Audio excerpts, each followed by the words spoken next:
কি বিষাক্ত এই ভাই বোনের জুটি, দুজনে মিলে আমার ছেলে মেয়ে দুটোকে এইভাবে ফাঁসালো। প্রথমে মোহনা আমার ছেলেকে ফাঁসালো, তারপরে এই এই পিশাচ আকাশ আমার এই মেয়েটাকে তুরুপের তাসের মতন ব্যবহার করলো। সে মানে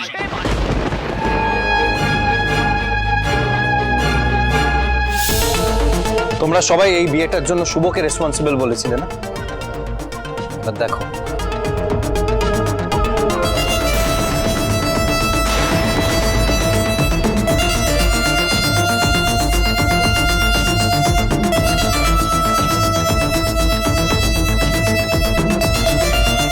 এবার দেখো অয়নাকে কিভাবে আকাশ ম্যানিপুলেট করেছিল।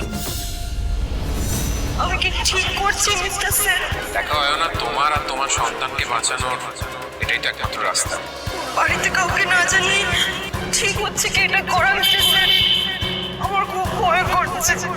দেখো হয় না, আমার দিকে তাকাও, এখন এসব কথা ভেবো না। এই মুহূর্তে তোমার একটাই ভাবনা হওয়া উচিত, তোমার সন্তানের স্বার্থ, তোমার সন্তানের ভালো থাকা।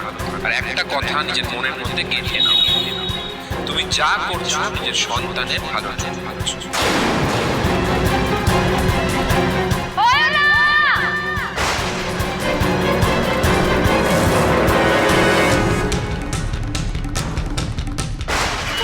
কি সর্বনাশ করলি হয় না?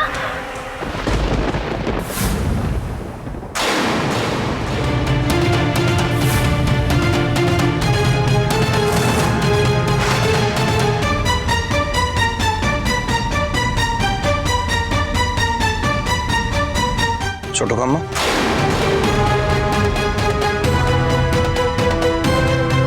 তোমার কি এখনো মনে হয় শুভ এই জানমারটার সাথে অয়নার বিয়ে দিয়েছে? তোমার মনে হলো যে শুভ নিজে হাতে অয়নার জীবনটা নষ্ট করে দেবে?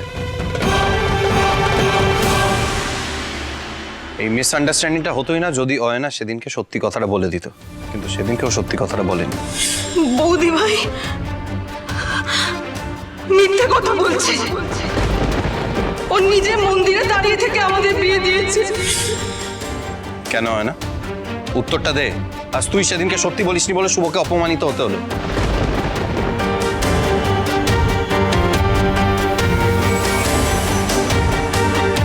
অয়না কিছু জিজ্ঞেস করছি তো? আরে আদি আদি প্লিজ, আমি রিকোয়েস্ট করছি, ওর ওপরে চাপ পড়ছে, আর আর এসব কথা আলোচনা করতে হবে না।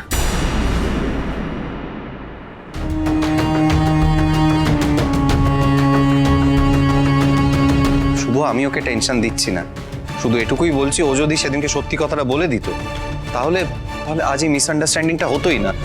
আকাশ আমাদের মধ্যে এই ফাটলটা ক্রিয়েট করার সুযোগই পেত না।